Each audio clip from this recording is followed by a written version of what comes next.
In the snow-draped peaks of Snow Ridge Resort, a skier's deadly plunge from Devil's Drop shocks the alpine elite. Was it an accident or murder?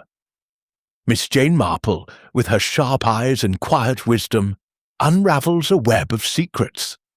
A nervous companion hiding a clandestine meeting, a stoic guide with a questionable absence, an ambitious instructor with a bitter past, and a rival skier whose ambition burns too bright. As the Alpine Cup looms, Miss Marple sets a trap, revealing a chilling truth. Jealousy and revenge turned a snowy slope into a grave. Chapter 1. The arrival at Snow Ridge. The train wheezed to a halt at Snow Ridge Station, its brakes screeching against the cold iron rails. A gust of alpine wind swept across the platform, carrying flecks of snow that clung to Miss Jane Marple's sensible woolen coat. She adjusted her hat, a plain felt affair that defied the whims of fashion, and peered through the flurry with eyes that missed nothing. Her nephew Raymond had insisted on this winter holiday, claiming the crisp mountain air would do her good. "A quiet retreat, Aunt Jane," he had said, his voice brimming with enthusiasm. But Miss Marple, who knew the ways of the world from her quiet corner of St. Mary Mead, suspected that even the most picturesque places could harbour trouble. Snow Ridge was a jewel of a village, its chalets perched like sugared confections beneath the jagged peaks of the Alps. The resort itself was a grand edifice of dark timber and gleaming glass, its windows glowing with the promise of warmth. As Miss Marple stepped into the lobby, her small suitcase in hand, she was greeted by the hum of voices and the crackle of a fire in a massive stone hearth. Guests in brightly coloured ski suits moved about, their laughter sharp and carefree, like the clink of champagne glasses. Raymond and his wife Joan, already settled, waved her over. But Miss Marple's attention was drawn to the others in the room. There was Victor Crane, a young skier whose name adorned the sports pages. His blonde hair caught the firelight, and his broad smile was that of a man accustomed to adoration. He stood with a possessive arm around Clara Merton, a slight young woman whose delicate features were marred by a nervous habit of glancing over her shoulder. Across the room, Lawrence Holt, Victor's rival, sipped a drink in solitude. His lean frame and dark eyes suggested a man who preferred calculation to charm, a stark contrast to Victor's flamboyance.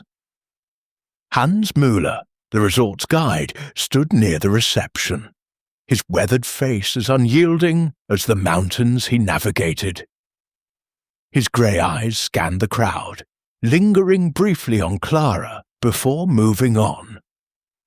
And then there was Ingrid Voss, the ski instructor, whose tall, athletic figure and commanding presence drew every eye as she strode through the lobby, issuing clipped instructions to a porter. Miss Marple settled into a plush armchair by the fire, her knitting bag at her side. She drew out her needles and a skein of soft grey wool, the rhythmic click of her work blending with the chatter around her. To the casual observer, she was merely an elderly spinster, perhaps a touch out of place among the vibrant youth of Snow Ridge. But her mind was as sharp as the needles in her hands, and she observed the guests with the same quiet scrutiny she had once applied to the villagers of St. Mary Mead. There was something in the air, a tension, subtle as a missed stitch, but unmistakable. Victor's laughter was too loud, Clara's smiles too forced. Lawrence's solitude seemed less a choice than a strategy, and Hans's stoic demeanour hid a flicker of unease. Even Ingrid, for all her confidence, had a sharpness in her gaze that spoke of old grudges. Raymond approached, his cheerful demeanour undimmed by the journey. "Aunt Jane, you'll love it here," he said, gesturing to the snow-draped peaks visible through the window. "The slopes are marvellous and the company is splendid." Joan, ever practical, added, "There's a big competition coming up, the Alpine Cup." Victor Crane's the favourite, but Lawrence Holt's not far behind. It's all anyone talks about. Miss Marple nodded, her needles never pausing. "Competition," she murmured, "does bring out the best in some, and the worst in others." She thought of a long-ago village fete, where a prize for the best roses had led to sabotage and spite. People, she knew, were much the same everywhere, whether in a quiet hamlet or a glittering resort. Ambition, jealousy, love, they were threads that wove through every human heart, and sometimes they tangled into something dangerous. As the evening wore on, Miss Marple watched Victor hold court, regaling a group with tales of his victories. Clara clung to his side, her eyes darting to Lawrence, who stood apart, his expression unreadable. Hans excused himself early, citing an early morning on the slopes, while Ingrid lingered, her gaze lingering on Victor with a mix of pride and something darker.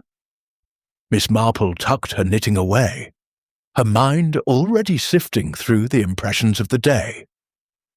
Snow Ridge was beautiful, yes, but beauty often hid secrets, and she had a feeling this holiday would be anything but restful. Chapter 2. The Cliff's Edge. The morning broke over Snow Ridge with a crystalline clarity, the sun cast in a golden sheen across the snow-laden peaks. Miss Jane Marple, seated by the vast window of the resort's dining room, sipped her tea and gazed at the slopes beyond. The air was crisp, carrying the faint tang of pine and the promise of a perfect skiing day.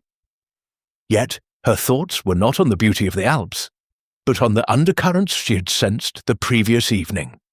The sharp glances, the forced smiles, the silences that spoke louder than words. In her experience, such signs often heralded trouble, and Miss Marple was rarely wrong. The dining room buzzed with the clatter of silverware and the chatter of guests, most of whom were eager to hit the slopes. Victor Crane, resplendent in a scarlet ski suit that seemed designed to draw every eye, was at the centre of a lively group. His laughter rang out, bold and unself-conscious, as he recounted a daring descent from the previous season. Clara Merton sat beside him, her delicate hands wrapped around a steaming mug, her expression a mix of adoration and unease. Miss Marple noted how Clara's eyes flickered toward the door whenever someone entered, as if expecting an unwelcome arrival. Across the room, Lawrence Holt ate alone, his dark eyes fixed on his plate, though Miss Marple suspected his thoughts were elsewhere. Hans Meller, the guide, was absent, likely already on the slopes, while Ingrid Voss, the instructor, presided over a table of younger skiers, her voice crisp as she outlined the day's schedule. Miss Marple's nephew Raymond joined her, his face flushed with enthusiasm. "Aunt Jane, you must come see the slopes today," he urged. "The Devil's Drop is spectacular, though far too steep for me." Joan, ever the voice of reason, added, "It's the advanced run. Victor's skiing it this morning to practice for the Alpine Cup. They say it's treacherous, but he's fearless." Miss Marple smiled faintly, her knitting needles clicking in her lap. "Fearlessness," she remarked, "can sometimes be a mask for recklessness. Or something else entirely." She thought of a young man in St. Mary Mead who had boasted of his courage before a fall, literal and metaphorical, that had exposed his secrets. People, she mused, were often their own worst enemies.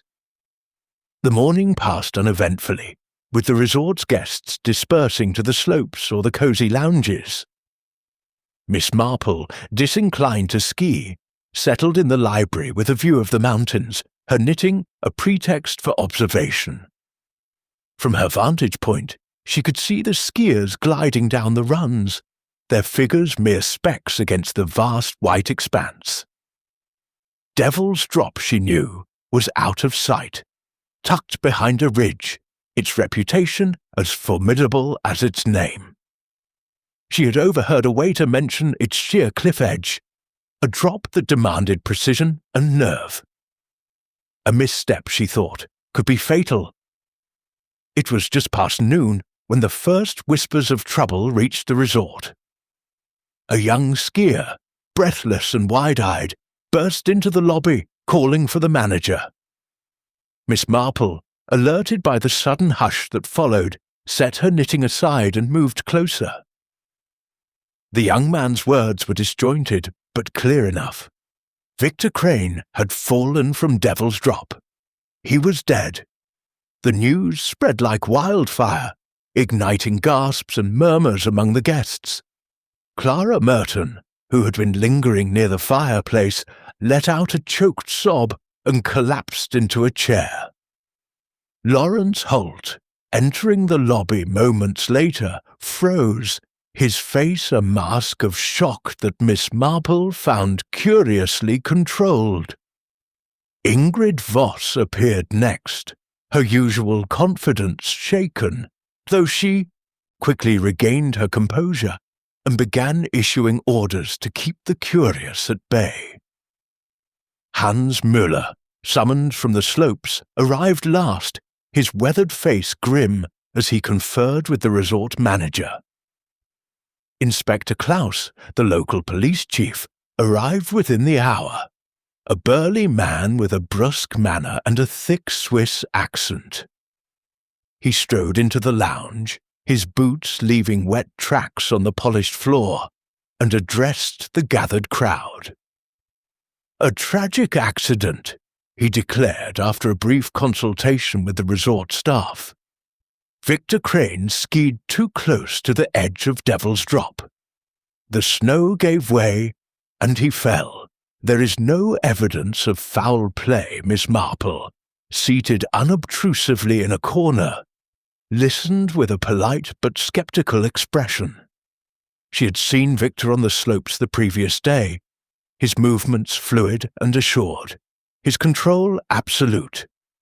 A man of his skill did not simply misjudge a cliff, especially one he had skied before. She recalled a case in St. Mary Mead where a so-called accident, a fall from a ladder, had masked a deliberate push. The human heart, she knew, could be as treacherous as any cliff. As the crowd dispersed, Miss Marple lingered, her eyes drawn to Clara, who was now surrounded by sympathetic guests.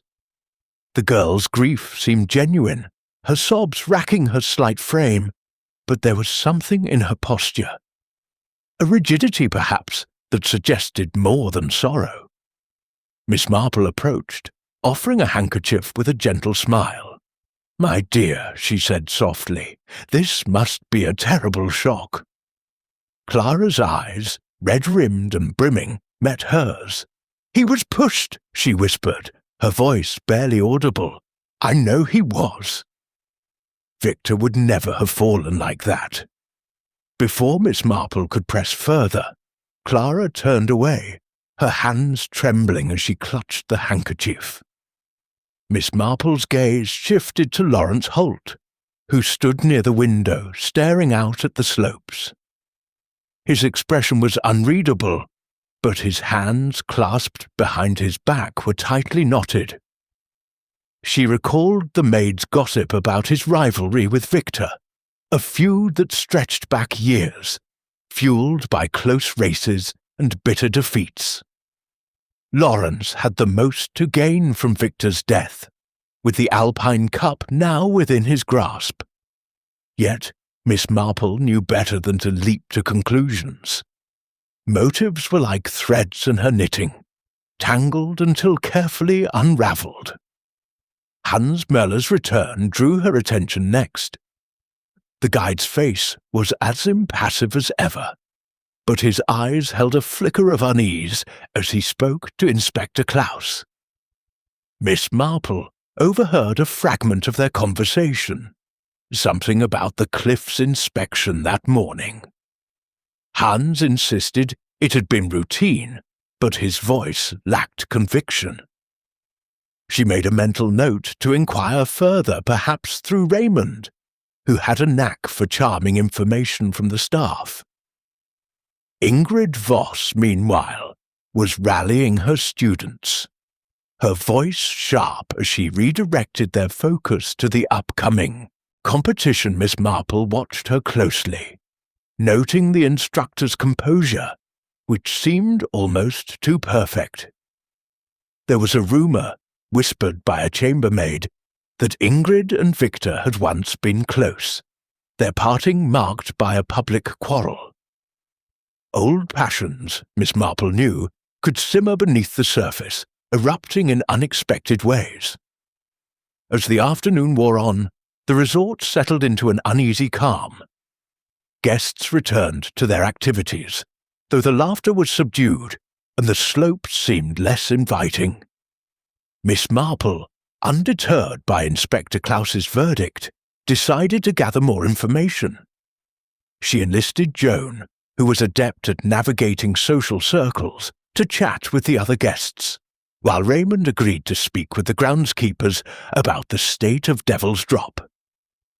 By evening, Joan returned with a tidbit.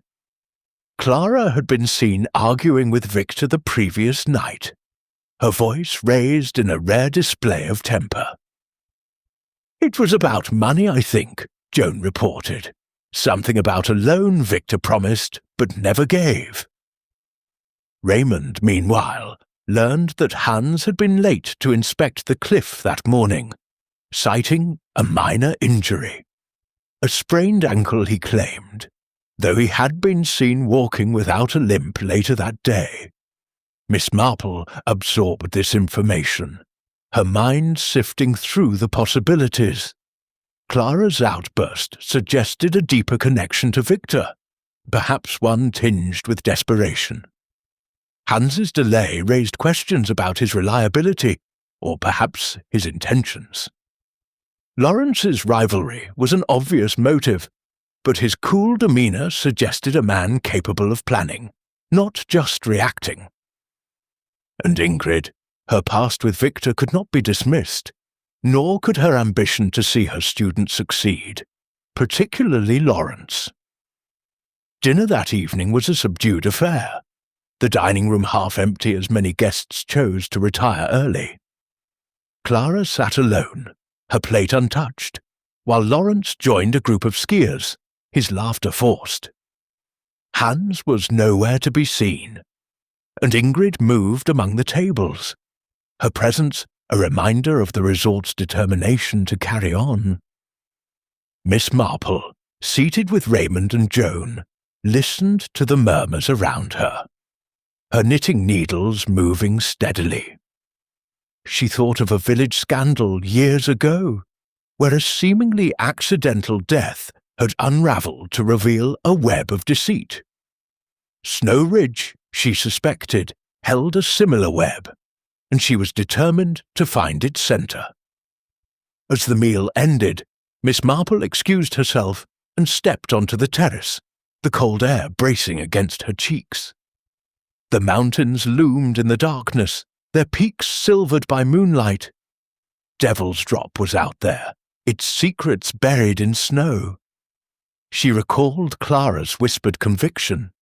He was pushed. The words lingered, as did the image of Victor's scarlet suit against the white expanse, a vivid splash of colour now extinguished. Miss Marple returned to her room, her mind alive with questions. The cliff's edge, she knew, was not just a physical boundary but a metaphor for the precipice on which human passions teetered. Someone had crossed that line, and she would find them, not through grand gestures, but through the quiet, persistent unravelling of truth. As she settled into her armchair, her knitting resumed, each stitch a step closer to the answers that lay hidden in the snow. Chapter 3. The Rival's Shadow. The snow fell gently over Snowridge, softening the harsh lines of the alpine peaks and muffling the sounds of the resort. Miss Jane Marple sat in the lounge, her knitting needles clicking with a steady rhythm that belied the whirl of her thoughts. The tragic news of Victor Crane's death still hung over the resort like a persistent fog. And though Inspector Klaus had declared it an accident, Miss Marple's instincts told her otherwise. She had seen too many accidents in St. Mary Mead that turned out to be anything but, and the undercurrents of tension among the guests suggested a story far more complex than a mere misstep on a cliff. Her attention was drawn to Lawrence Holt, Victor's rival, who sat in a corner of the lounge, his dark eyes fixed on a newspaper he was not reading. Lawrence intrigued her. He was a man of quiet intensity, his lean frame and reserved manner a stark contrast to Victor's flamboyant confidence. The Alpine Cup, now just days away, had cast a spotlight on their rivalry. And with Victor gone, Lawrence stood poised to claim the victory that had eluded him for years. Miss Marple knew that ambition could drive men to desperate acts, and she wondered just how far Lawrence's ambition stretched. She recalled a snippet of gossip from a chambermaid, overheard while Joan was inquiring about the resort's amenities. The maid had mentioned a heated argument between Lawrence and Victor the night before the tragedy, their voices carrying through the thin walls of the lodge. "It was about the cup," the maid had whispered, her eyes wide with the thrill of scandal. "Mr. Holt accused Mr. Crane of cheating last year, something about tampering with equipment. They nearly came to blows. Miss Marple filed this away, knowing that such accusations, true or false, could fester into dangerous resentment. Rising from her chair, Miss Marple adjusted her shawl and made her way to the café, where Lawrence often took his morning coffee. The café was a cosy nook, its windows steamed from the warmth within, offering a view of skiers gliding down the gentler slopes. Lawrence sat alone at a small table, his coffee untouched, his gaze distant. Miss Marple approached with her usual air of mild curiosity, her demeanour as unthreatening as a village spinster could be. "Good morning, Mr. Holt," she said, settling into the chair opposite him. "Such a pity about young Mr. Crane. A terrible loss for the skiing world, I'm sure." Lawrence's eyes flicked up, a flash of wariness crossing his face before he masked it with a polite nod. "Yes, a tragedy," he said, his voice even but clipped. "Victor was a remarkable skier." Miss Marple's needles resumed their rhythm, the soft click a counterpoint to the hum of the café. "You must have known him well, competing together for so long," she continued, her tone conversational. "It's always difficult when a rival is also a friend, isn't it?" Lawrence's jaw tightened, a subtle movement that Miss Marple noted with interest. "We weren't friends," he said, his words measured.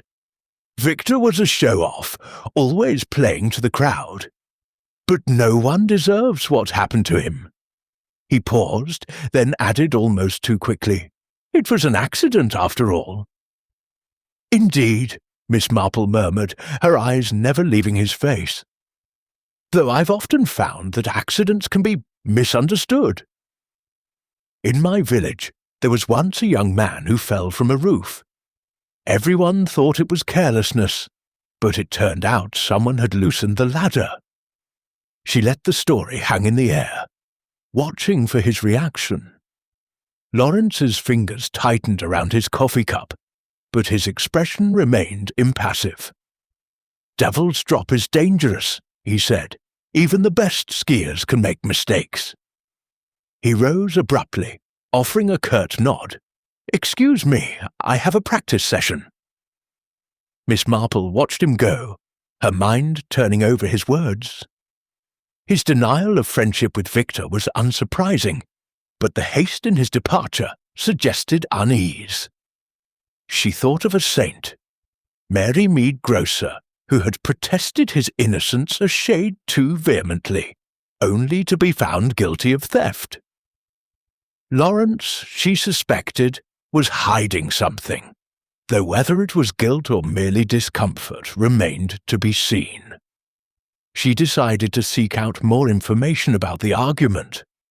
Raymond, ever obliging, agreed to chat with the lodge staff, while Joan, with her knack for blending into any social circle, mingled with the other guests. By midday, Raymond returned with a tidbit from a bartender who had served Victor and Lawrence the night of their quarrel. They were at the bar, Raymond reported, and Lawrence accused Victor of using doctored skis to win last year's cup. Victor laughed it off, called Lawrence a sore loser. The bartender said Lawrence looked furious, like he could have smashed a glass. Joan's findings were equally intriguing. A fellow guest, a talkative woman from Zurich, had seen Lawrence leave the lodge late that night, heading toward the slopes. "He said he needed air," the woman told Joan, "but it was past midnight and awfully cold for a stroll." Miss Marple nodded, her mind piecing together the fragments. Lawrence's anger, his late-night wanderings, both pointed to opportunity, if not motive. Determined to learn more, Miss Marple made her way to the equipment shed, a sturdy structure near the base of the slopes. The shed was bustling with skiers collecting their gear, but she managed to catch the attention of a young attendant, a cheerful lad named Fritz.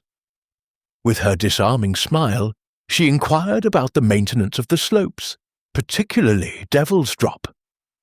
Fritz, eager to help, explained that the cliff was checked daily for loose snow or ice, a task assigned to Hans Müller. "But Mr. Müller was late that morning," Fritz added, lowering his voice. "Said he'd twisted his ankle, but he was walking fine by noon." Miss Marple thanked him, her thoughts returning to Hans. His absence during the critical inspection was troubling, as was his stoic demeanour, which could mask any number of secrets. She recalled a saint, Mary Mead Gardner, who had claimed illness to avoid a task, only to be found plotting a theft. Hans, with his knowledge of the slopes, would have known how to make an accident look plausible. As the afternoon wore on, Miss Marple returned to the lounge, her knitting a constant companion. She observed Clara Merton, who sat by the fire, her face pale and drawn. The girl's grief seemed genuine, but Miss Marple noted how her eyes darted toward Lawrence whenever he entered the room. There was a connection there, she thought, perhaps one Clara herself was unaware of. Ingrid Voss, meanwhile, was on the slopes coaching her students with a vigour that suggested she was determined to move past the tragedy. Yet Miss Marple sensed a brittleness in her manner, as if her confidence was a carefully constructed facade. Dinner that evening was a subdued affair, the resort's usual cheer dampened by the shadow of Victor's death. Lawrence joined a group of skiers, his conversation animated, but his eyes guarded. Clara ate little, her gaze fixed on her plate, while Hans appeared briefly, his expression as unreadable as ever. Ingrid, seated with her students, spoke of the Alpine Cup with forced enthusiasm, her words carrying an edge that Miss Marple found telling. As the meal ended, Miss Marple lingered, her thoughts returning to Lawrence. His rivalry with Victor was the most obvious motive, but motives alone did not make a murderer. She needed evidence, something tangible, like the boot tracks she suspected might exist near Devil's Drop. She resolved to visit the cliff herself, with Raymond's assistance, to see what secrets the snow might hold. Stepping onto the terrace, Miss Marple looked out at the darkened mountains, their peaks stark against the starry sky. Lawrence Holt cast a long shadow, she thought, but shadows could deceive. In St. Mary Mead, she had learned that the quietest people often hid the deepest secrets, and Lawrence's reserve was a mask she intended to lift. Her knitting needles, tucked into her bag, would wait for now. There was work to be done, and Miss Marple was just beginning. Chapter 4. The Companion's Secret. The morning light filtered through the heavy curtains of the Snow Ridge Resort's library, casting a soft glow on the oak-panelled walls and the rows of leather-bound books. Miss Jane Marple sat in a high-backed chair, her knitting needles moving with their familiar, soothing rhythm. The air was heavy with the scent of polished wood and the faint smokiness of the dying fire in the grate. Outside, the slopes were alive with skiers, their shouts muffled by the snow, but Miss Marple's attention was fixed on the human drama unfolding within the resort's walls. Victor Crane's death, officially an accident, gnawed at her instincts. She had seen too many such accidents in St. Mary Mead unravel into deliberate acts, and the nervous glances and guarded words of those around her suggested secrets yet to be uncovered. Clara Merton, Victor's companion, was foremost in her thoughts. The girl's delicate frame and tearful demeanour had drawn sympathy from the other guests, but Miss Marple sensed a complexity beneath her grief. Clara's whispered claim that Victor had been pushed lingered in her mind, as did the fleeting look of fear in her eyes when she spoke. There was something more to Clara's story, Miss Marple was certain, something the girl was not sharing. She had observed Clara closely since the tragedy. At breakfast, the young woman had sat alone, her hands trembling as she stirred her tea, her eyes darting to the door as if expecting an unwelcome visitor. Miss Marple had seen such behaviour before. A young woman in her village, consumed by worry, had hidden a shameful debt until it led to ruin. Clara, she suspected, was guarding a secret that weighed heavily on her. An opportunity to speak with her came unexpectedly. As Miss Marple lingered in the library, Clara entered, her steps hesitant, as if seeking refuge. She clutched a small book, its cover worn, and settled into a chair near the window, her back to the room. Miss Marple, with her knack for appearing harmless, approached with a gentle smile. "My dear," she said, her voice soft as a lullaby, "you look quite pale." This terrible business with Mr. Crane must be a dreadful shock, Clara started, her book slipping to her lap. Her eyes, red-rimmed and wide, met Miss Marple's. "Oh, Miss Marple," she whispered, "it's more than a shock." Victor was my everything. Her voice broke, and she pressed a handkerchief to her lips, though Miss Marple noted it was dry. He was going to propose after the Alpine Cup. We had plans, dreams. Miss Marple nodded sympathetically, settling into a nearby chair, her knitting resuming its quiet rhythm. "Such a tragedy," she murmured. "He seemed so full of life, so confident on the slopes." It's hard to believe he could misjudge a cliff like Devil's Drop. She paused, her eyes gentle but probing. You said you thought he was pushed. That's a serious thing to believe, my dear. Clara's hands twisted in her lap, her knuckles white. I shouldn't have said that, she said quickly. I was upset, not thinking clearly. It must have been an accident, like the inspector said. But her voice lacked conviction, and her gaze slid away, settling on the snow-covered peaks outside. Miss Marple's needles paused just for a moment. In my village, she said, her tone conversational, there was a young woman who thought her sweetheart's death was an accident. But she knew something she was too afraid to tell. It was only when she spoke up that the truth came out. Secrets, you see, have a way of festering. Clara's breath hitched. And for a moment, Miss Marple thought she might confess. But the girl only shook her head, her lips pressed tightly together. There's nothing to tell, she said, her voice barely above a whisper. I just miss him. Miss Marple did not press further, knowing that pushing too hard could close a door forever. Instead, she changed tack, mentioning the beauty of the resort and the excitement of the upcoming Alpine Cup. Clara's responses were polite but distracted, and soon she excused herself, leaving her book behind. Miss Marple picked it up, noting it was a volume of poetry, its pages marked with a scrap of paper bearing a hurried scrawl. Meet me, 11 p.m. chalet. The handwriting was unfamiliar, but the implications were clear. Clara had been meeting someone, and Miss Marple suspected it was not Victor.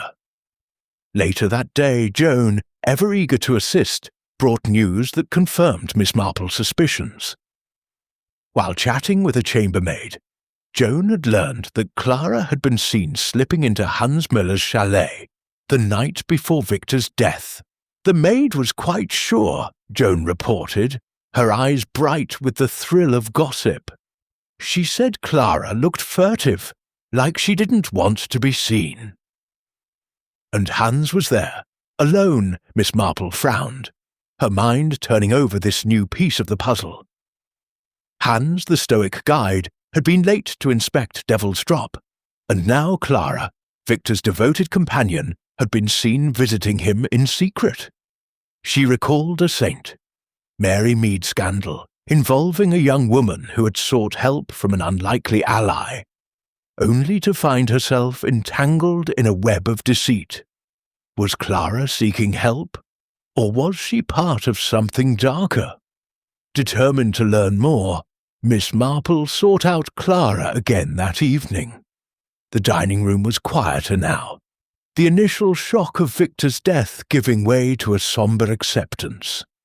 Clara sat at a small table, her plate untouched, her eyes fixed on the flickering candle before her. Miss Marple approached, her manner as gentle as ever. "I found your book in the library," she said, holding out the volume of poetry. "You must be fond of it, to carry it about." Clara's cheeks flushed as she took the book, her fingers brushing the scrap of paper tucked inside. "Thank you," she said, her voice tight.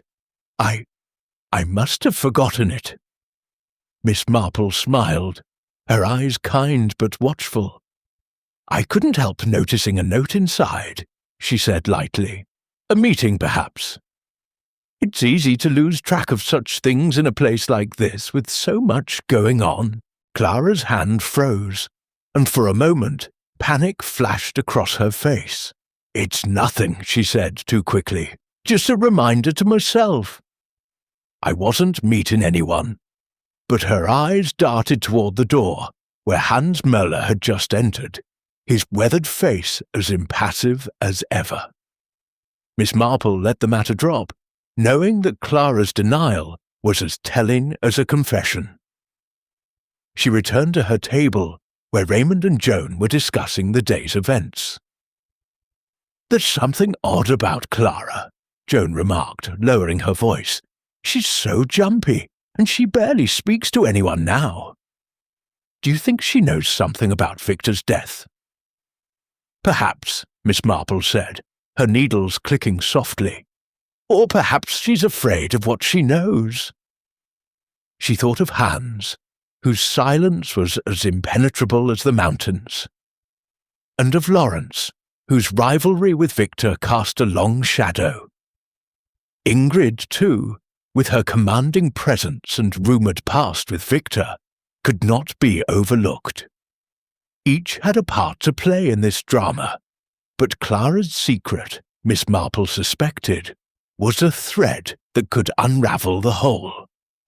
As the evening drew to a close, Miss Marple stepped onto the terrace, the cold air sharp against her cheeks. The mountains loomed in the darkness, their peaks etched against a starlit sky. She thought of Clara's nervous glances, the note in the book, and the clandestine meeting with Hans. Something had drawn Clara to the guide's chalet, and Miss Marple was determined to discover what it was.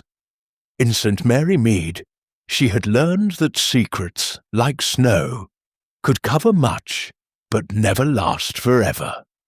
With a quiet resolve, she returned to her room, her knitting tucked away, ready to pursue the next clue in the intricate pattern of Snowridge's tragedy. Chapter 5. The Guide's Silence. The Snowridge Resort woke to a morning draped in mist, the peaks shrouded in a veil that lent an air of mystery to the alpine landscape.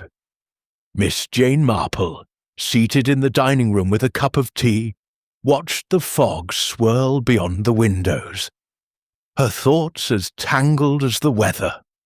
Victor Crane's death, now 2 days past, lingered over the resort like a persistent chill. The official verdict of an accident had done little to quell her suspicions, for she had seen too many such verdicts overturned in the quiet lanes of St. Mary Mead. The nervous glances of Clara Merton, the guarded demeanour of Lawrence Holt, and the commanding presence of Ingrid Voss all pointed to hidden truths, but it was Hans Möller, the stoic guide, who now drew her attention. Hans was a man of the mountains, his weathered face and steady gait suggesting a life spent navigating their perils. As the resort's most experienced guide, he was responsible for the safety of the slopes, including the treacherous Devil's Drop, where Victor had met his end.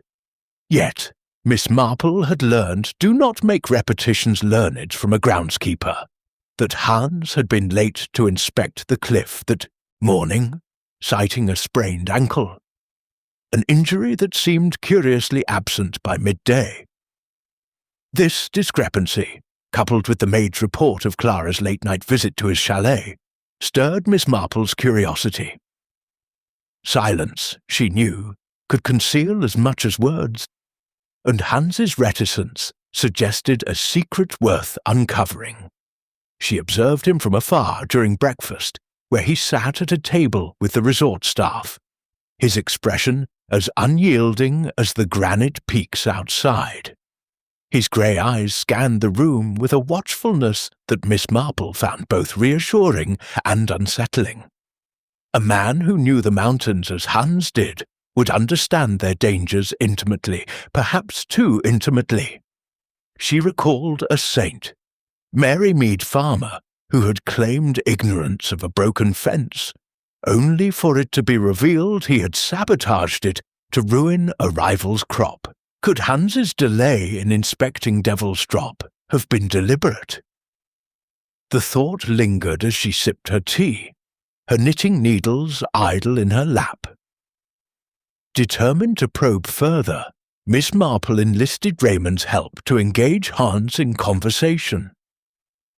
Raymond, with his easy charm, was well suited to the task, and she suggested he inquire about the maintenance of the slopes while appearing merely curious about the resort's operations.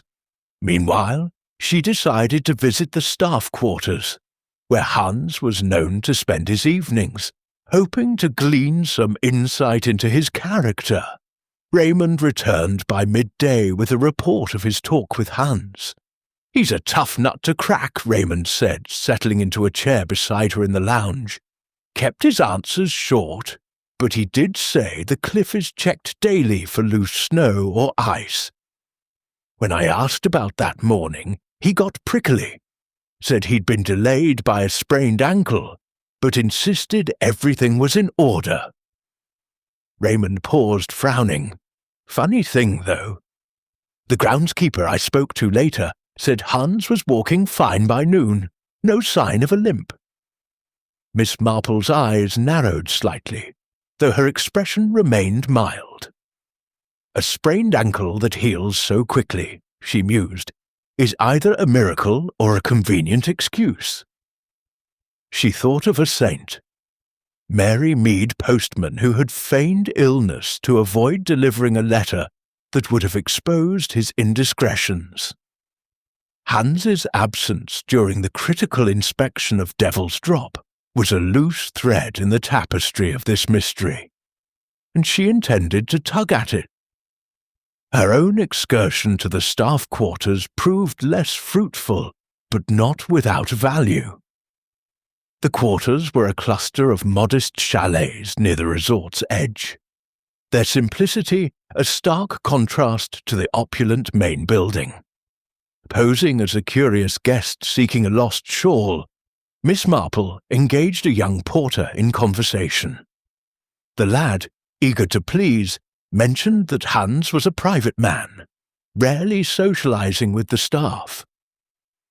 "He's had troubles, though," the porter added, lowering his voice.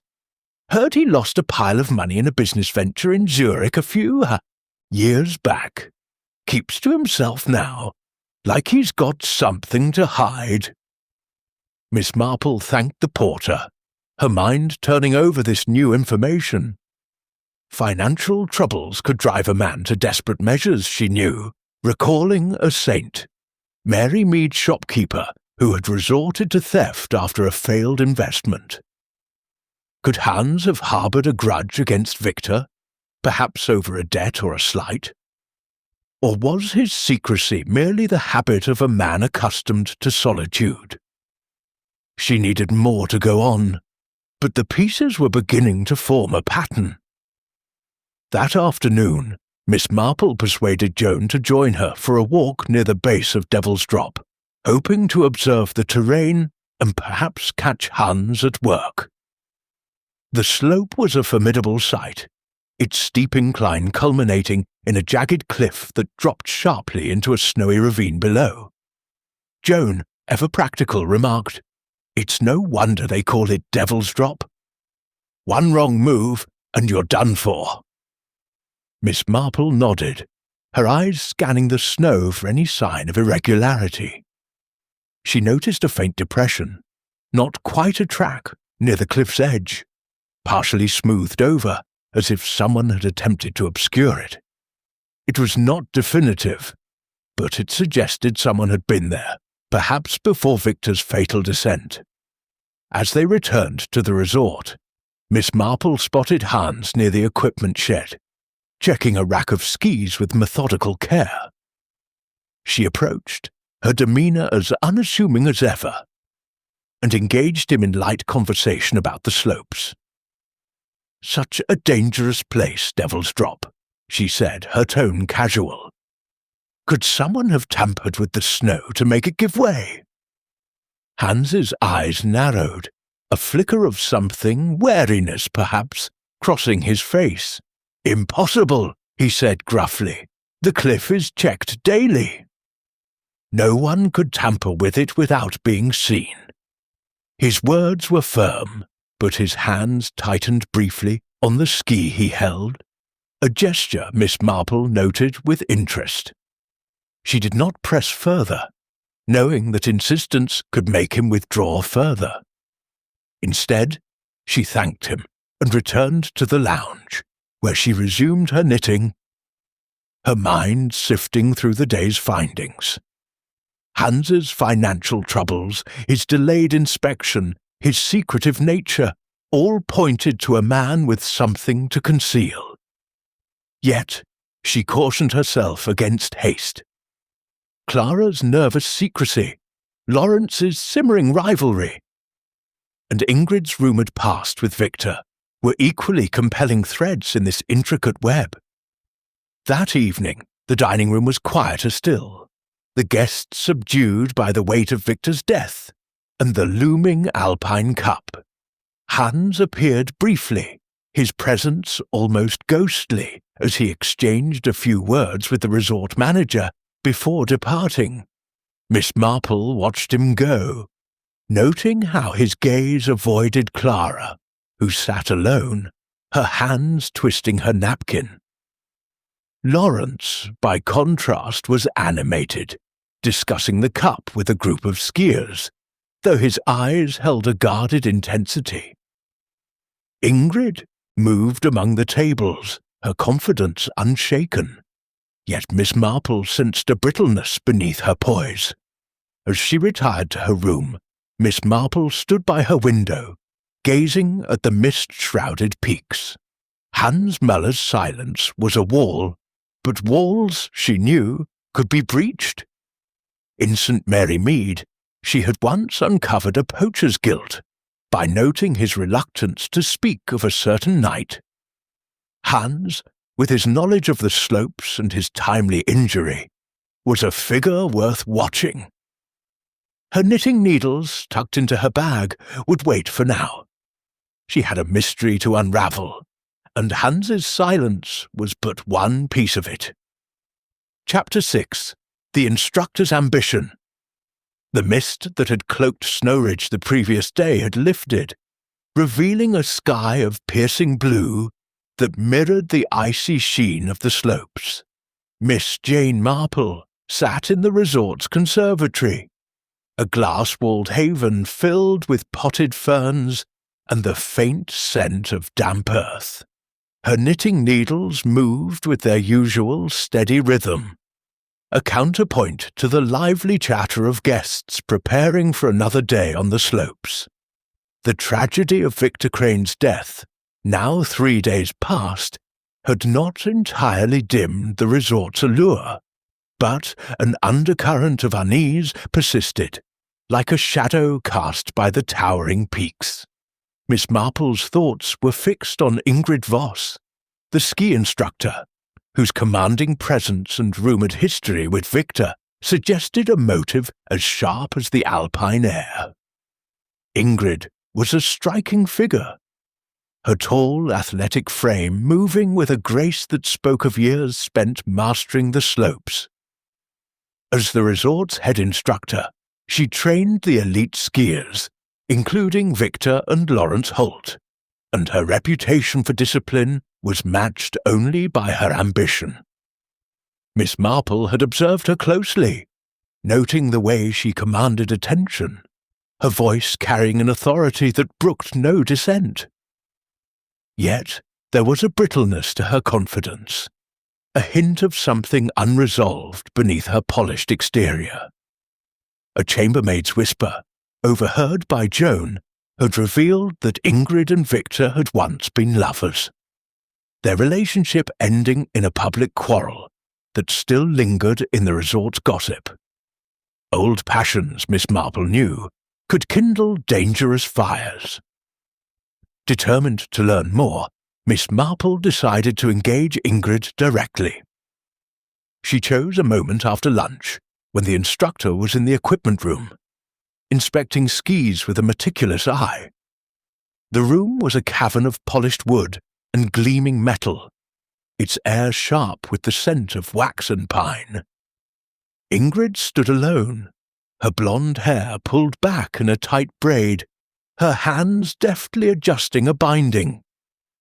Miss Marple approached, her demeanour as unassuming as a village spinster's, her knitting bag tucked under her arm. "Good afternoon, Miss Voss," she said, her voice gentle but clear.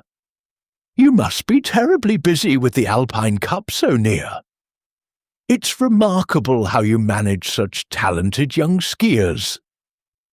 Ingrid glanced up, her blue eyes assessing Miss Marple with a flicker of curiosity. "It's my job," she said, her tone brisk but not unkind. "They're a competitive lot, but they need discipline to succeed." She returned to her task, her movements precise. Miss Marple nodded, settling onto a nearby bench, as if merely passing the time. "I'm sure you're proud of them," she said. "Mr. Crane, in particular, seemed such a star. It must be a great loss to you." As his instructor Ingrid's hands paused, just for a moment, before resuming their work. "Victor was talented," she said, her voice carefully neutral. "But he was arrogant, always pushing the limits. Lawrence has more discipline, a better head for strategy." Her lips curved in a tight smile, but her eyes held a trace of something, bitterness perhaps, or regret. Miss Marple's needles clicked softly, a soothing rhythm that belied the sharpness of her observation. "It's curious," she mused, "how rivalries can shape people. In my village, there was a young man who competed fiercely with his friend over a local race. It ended badly, I'm afraid, when one took matters into his own hands." She let the words hang, watching Ingrid's reaction. The instructor's jaw tightened, but she kept her gaze on the skis. "Rivalries are part of the sport," she said. "Victor and Lawrence pushed each other to be better." That's all. Her tone was firm, but Miss Marple noted a slight tremor in her hands, a crack in her otherwise flawless composure. Sensing she could push no further without arousing suspicion, Miss Marple shifted to lighter topics, asking about the challenges of teaching on such treacherous slopes. Ingrid relaxed slightly, her answers professional but guarded. As Miss Marple thanked her and left the equipment room, she filed away the instructor's reaction. Ingrid's bitterness toward Victor, however subtle, was a thread worth following, and her praise of Lawrence suggested a loyalty that might not be entirely professional. Back in the conservatory, Miss Marple reflected on her findings. Ingrid's past with Victor was a potential motive, but so was her ambition for her students' success, particularly Lawrence, who now stood to win the Alpine Cup.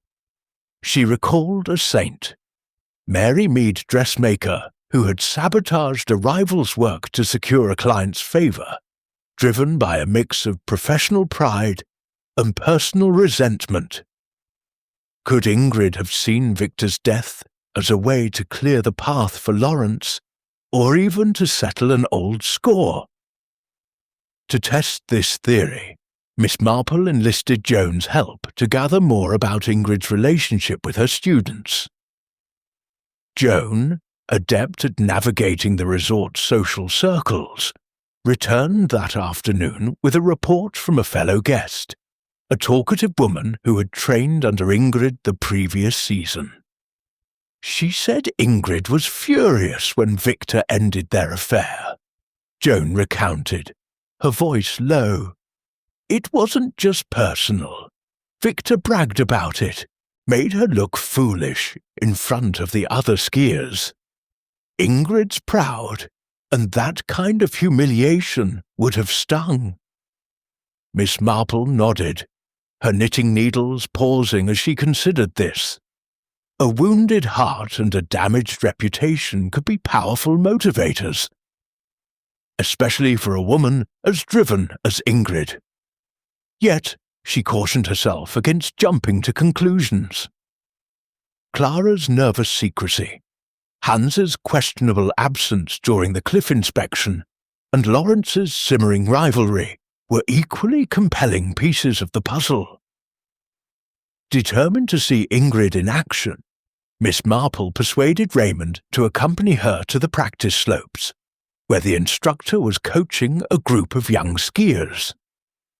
The air was crisp, the snow crunching underfoot as they approached the training area.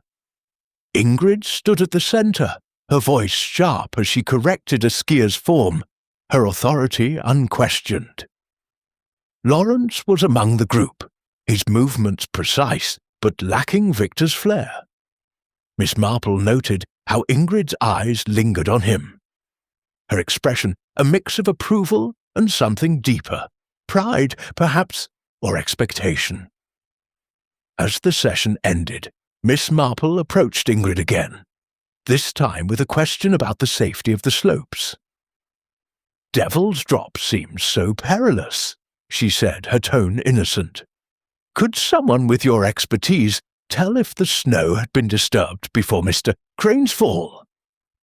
Ingrid's eyes narrowed, a flicker of unease crossing her face. "The guides handle inspections," she said curtly.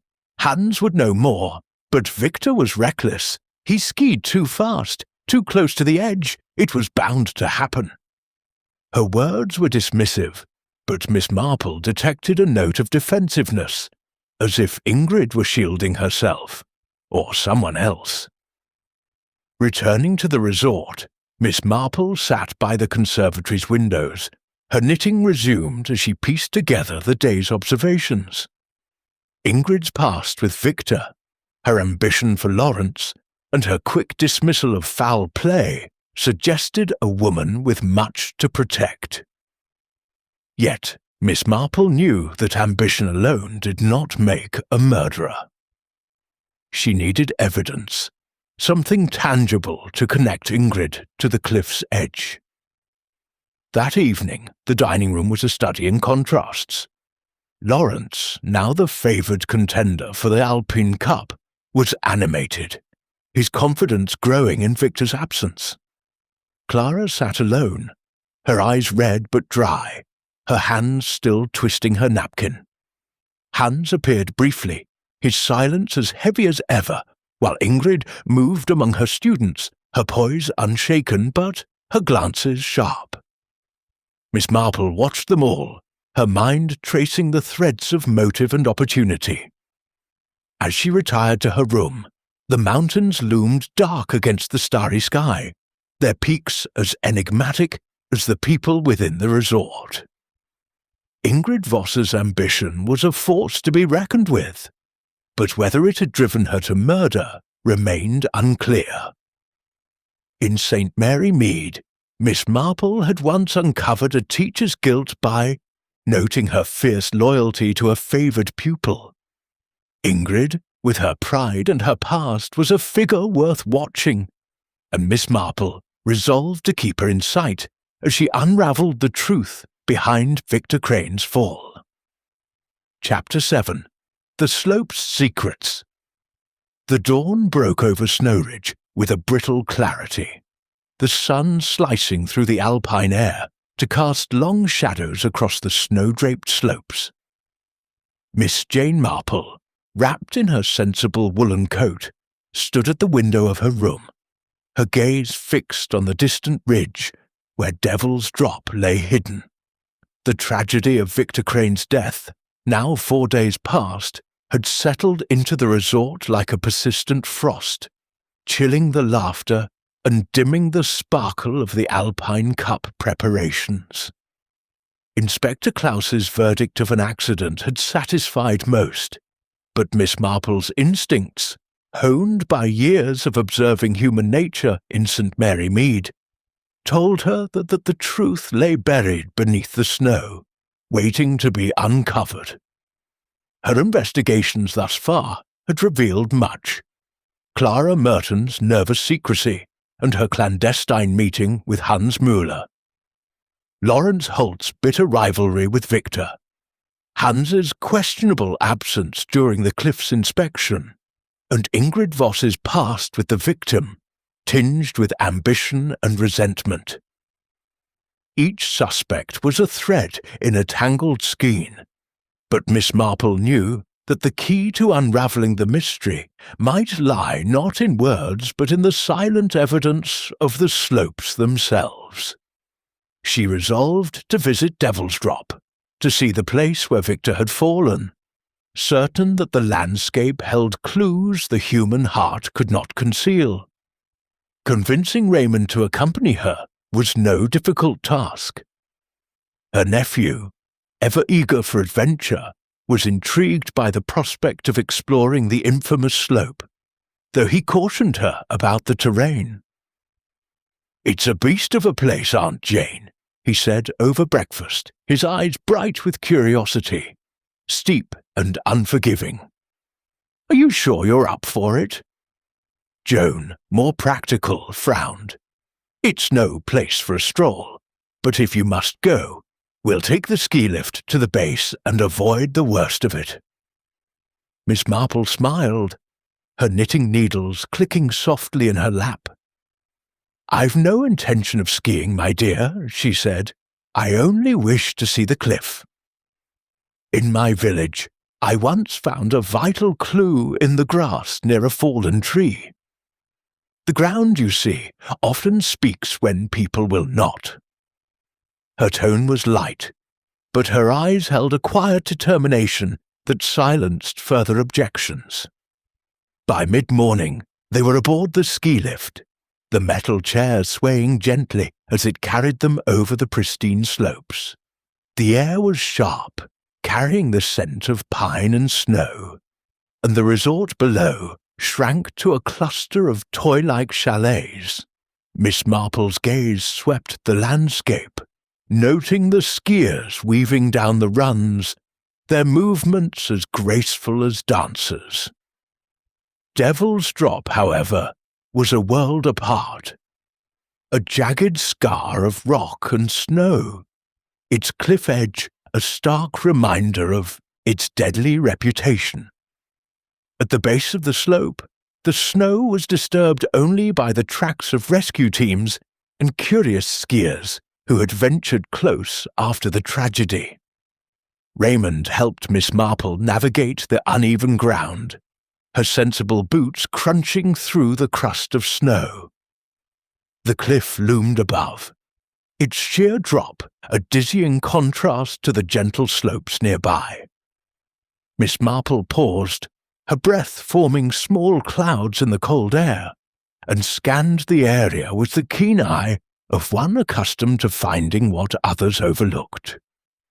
The spot where Victor's body had been found was marked by a faint depression, now partially filled with fresh snow. The rescue team had been thorough, but Miss Marple's attention was drawn to the surrounding area. She moved carefully, her steps deliberate, until she spotted something unusual.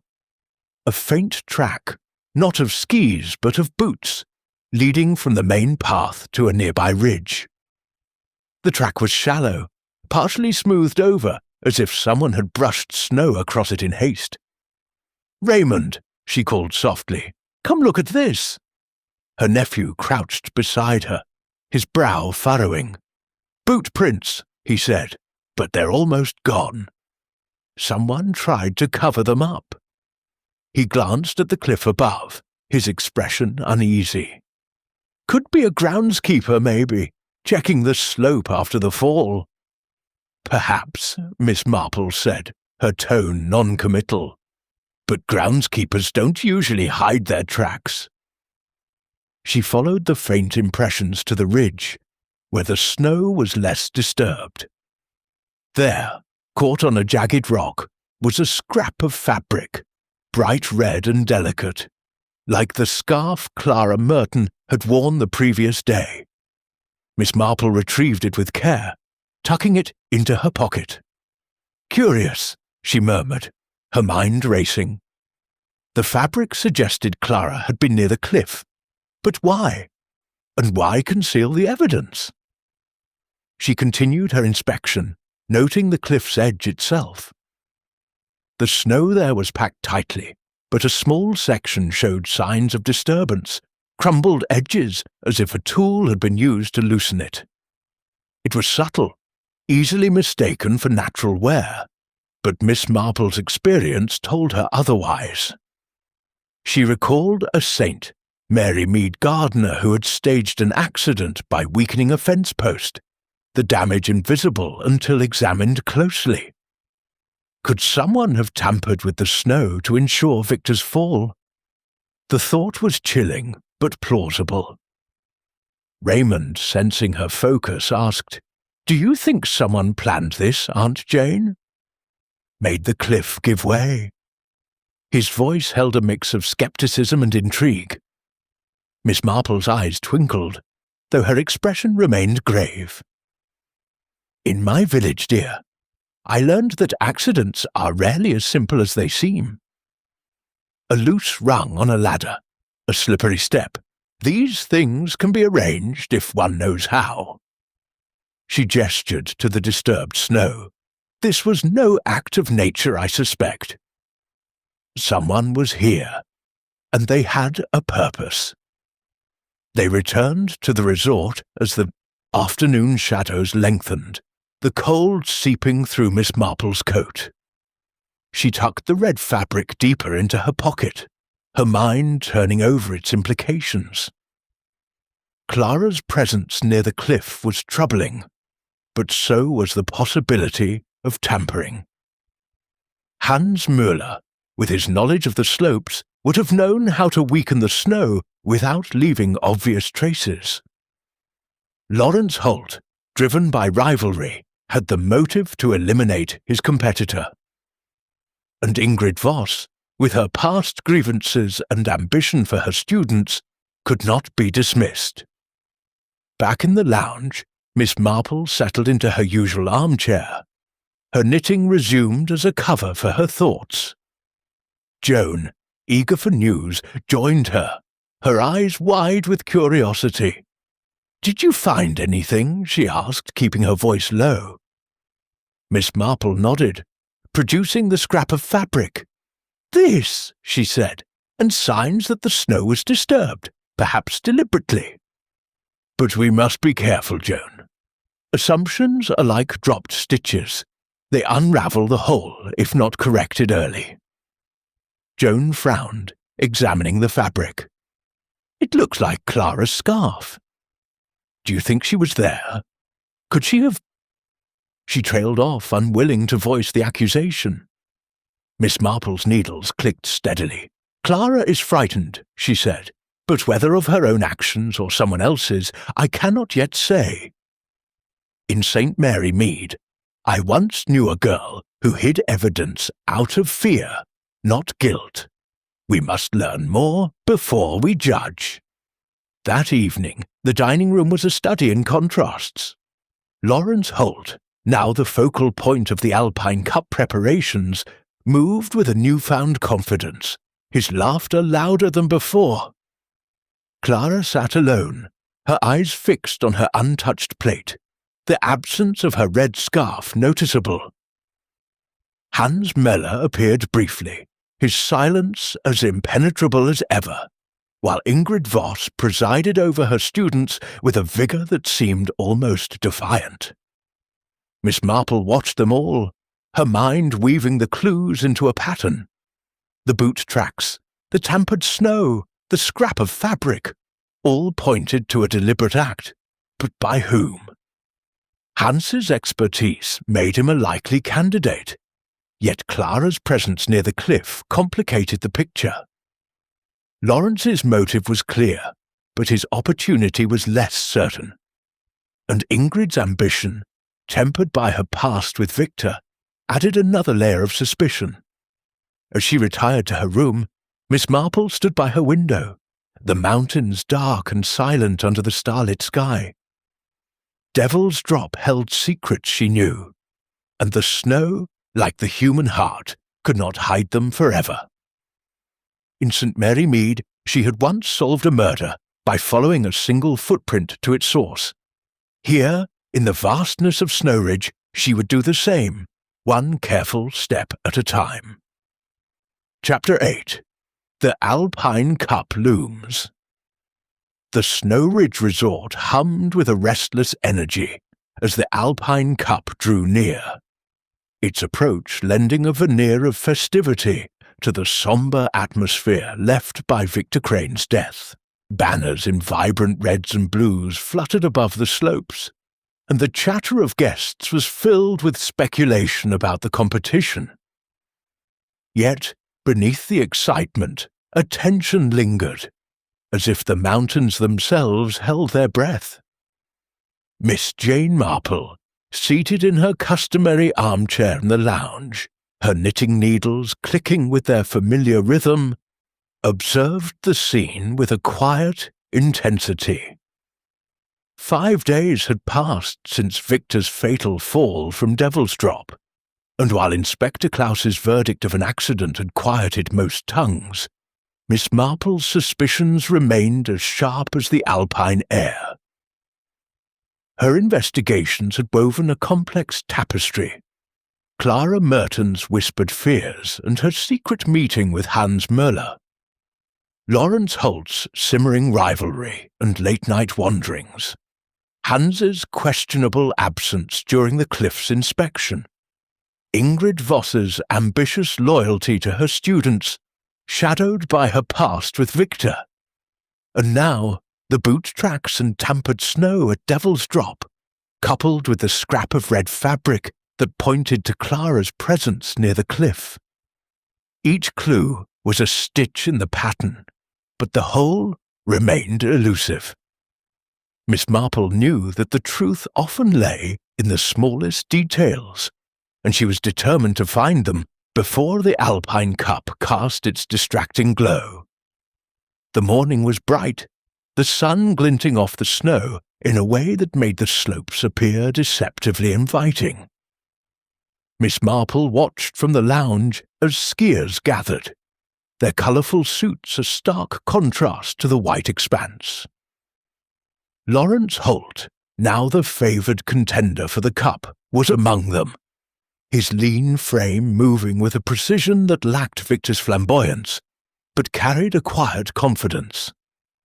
She noted how his eyes scanned the crowd, as if searching for a threat or an ally.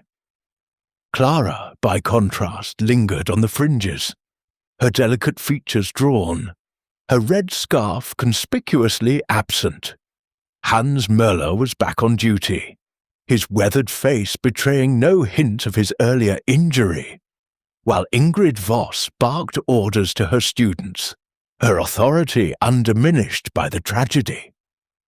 Miss Marple's thoughts returned to the clues at Devil's Drop, the boot tracks, the disturbed snow, the scrap of fabric. The tampered snow suggested a deliberate act, but by whom? Hans, with his intimate knowledge of the slopes, was a natural suspect, yet Clara's presence near the cliff complicated the picture. Lawrence's rivalry provided a clear motive, but his alibi, though tight, had gaps. Ingrid's ambition and past with Victor could not be ignored, though her role remained unclear.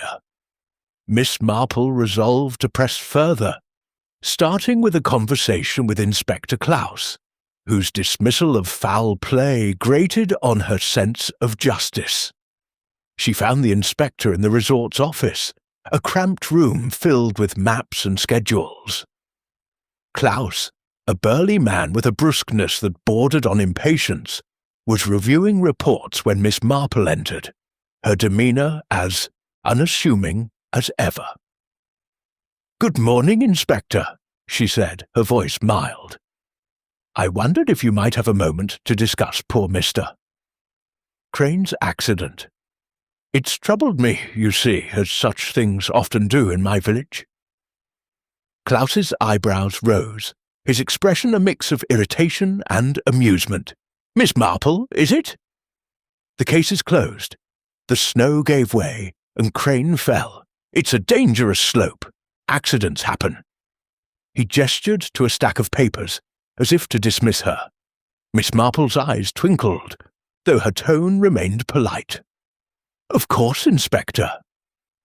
"But I noticed some curious marks near the cliff. Boot tracks partially covered, and a section of snow that seemed loosened. In St. Mary Mead, I once found a similar clue that turned an accident into something else entirely." She paused, watching his reaction. Klaus's face hardened, his patience wearing thin. Tracks mean nothing. Skier, groundskeepers, they're all over the slopes. And snow shifts naturally. You're seeing mysteries where there are none. He stood, signalling the end of the conversation. Leave this to the professionals, madam. Miss Marple thanked him and withdrew, her mind undeterred. Klaus's dismissal was not unexpected. She had encountered such skepticism before, from policemen who underestimated the insights of an elderly spinster.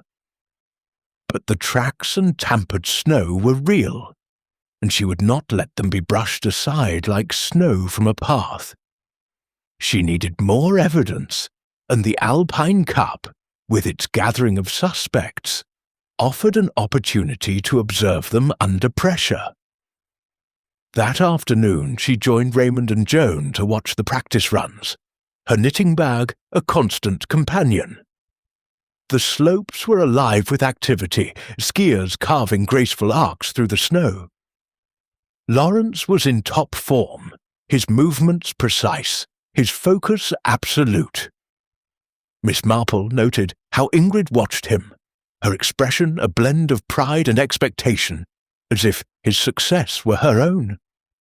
Clara stood apart, her eyes following Lawrence with an intensity that puzzled Miss Marple. Was it fear, resentment, or something else? Hans was present too, overseeing the slope's safety, his gaze as unreadable as the mountains. During a break, Miss Marple struck up a conversation with a young skier, a talkative lad who had trained under Ingrid. "She's tough but fair," he said, wiping sweat from his brow. "Pushes us hard, especially Lawrence. Says he's got the discipline Victor never had." He lowered his voice, glancing around. "Heard she and Victor were close once, but he humiliated her when they split. She never talks about it, but you can tell it still stings." Miss Marple nodded, filing this away. Ingrid's pride, wounded by Victor, could have fueled a desire for revenge, or perhaps a determination to see Lawrence triumph. Yet, the tampered snow suggested a more calculated act, one that required knowledge of the cliff's weaknesses. Knowledge Hans possessed in abundance. As evening approached, the resort buzzed with preparations for a pre-cup banquet, a glittering affair meant to lift spirits. Miss Marple attended, her modest dress a contrast to the vibrant attire of the guests. Lawrence was the centre of attention, his newfound status as favourite drawn smiles and congratulations. Clara sat quietly, her hands fidgeting, while Hans moved through the room like a shadow, his presence barely noticed. Ingrid, resplendent in a tailored suit, spoke confidently of her students' prospects, though her eyes lingered on Lawrence with a proprietary air. Miss Marple, seated with Raymond and Joan, watched the interplay of glances and gestures. She thought of a saint, Mary Mead Fete, where a seemingly festive gathering had revealed a murderer's unease through a single nervous tick. Here, the banquet was a stage, and the suspects were players, each masking their true intentions. She resolved to use the event to her advantage, planting a subtle seed to stir the guilty.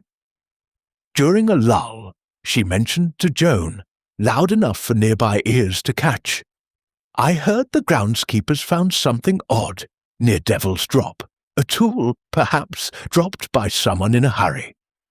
It was a fabrication, but Miss Marple knew that such rumours could provoke a reaction. She watched as Clara's head snapped up, her face paling, and Lawrence's smile faltered briefly. Hans's expression remained unchanged, but his hand tightened on his glass. Ingrid's eyes narrowed, though she quickly turned away, engaging a guest in conversation. As the banquet ended, Miss Marple retired to her room. Her knitting resumed as she pondered the day's observations. The Alpine Cup loomed, its promise of glory, a beacon for ambition and a catalyst for secrets. The boot tracks, the tampered snow, the red fabric, all pointed to a deliberate act, but the hand behind it remained hidden. Clara's fear, Hans's silence, Lawrence's rivalry, Ingrid's ambition, each was a piece of the puzzle, and Miss Marple was determined to fit them together before the cup's final run. Standing by her window, she gazed at the darkened mountains, their peaks stark against the starry sky. In St. Mary Mead, she had once solved a crime by noting a single misplaced item, a glove left where it shouldn't be. Here, in the vastness of Snowridge, the clues were scattered like snowflakes, but Miss Marple knew that with patience she would find the pattern that revealed the truth. Chapter 9. A Confession Unravelled, the Snowridge Resort, bathed in the pale light of a waning moon, seemed to hold its breath as the Alpine Cup drew ever closer. The festive banners and bustling preparations could not entirely mask the shadow of Victor Crane's death, now 6 days past. Miss Jane Marple, seated in her room with a shawl draped over her shoulders, gazed out at the snow-draped peaks, her knitting needles idle for once. The clues she had gathered, Clara Merton's whispered fears and her secret meeting with Hans Müller, Lawrence Holt's rivalry and late-night wanderings, Hans's absence during the cliff's inspection, Ingrid Voss's ambition tinged with past grievances, and the boot tracks, tampered snow, and red fabric at Devil's Drop, formed a pattern that was almost complete. Yet the final piece eluded her, and she knew that pressing too hard could unravel the delicate threads she had so carefully woven. Clara Merton, with her nervous demeanour and the incriminating scrap of red fabric, was a puzzle that demanded solving. The girl's claim that Victor had been pushed, followed by her quick retraction, suggested a truth she was afraid to voice. The note in her poetry book, "Meet me, 11 p.m. chalet," and the maid's report of her late-night visit to Hans's quarters pointed to a secret that could be key to the mystery. Miss Marple, ever mindful of the fragility of human resolve, decided to approach Clara again, hoping to coax out the truth with her gentle persistence. She found Clara in the library the following morning, curled in an armchair by the fire, her eyes red from sleeplessness or tears. The room was quiet, its shelves of books absorbing the sounds of the resort, and Clara seemed to shrink into herself, as if seeking invisibility. Miss Marple approached, her steps soft, her knitting bag tucked under her arm like a talisman. "My dear," she said, settling into a nearby chair, "you look quite worn out. This dreadful business must weigh heavily on you." Clara's hands tightened around the book in her lap, her fingers trembling. "It's just Victor," she murmured, her voice barely audible. "I can't believe he's gone." Her eyes darted to Miss Marple, then away, as if fearing scrutiny. Miss Marple's tone was gentle, almost maternal. "It's a terrible thing to lose someone so young," she said, "and to think it might not have been an accident. That's a heavy burden to carry alone." She paused, her eyes kind but piercing.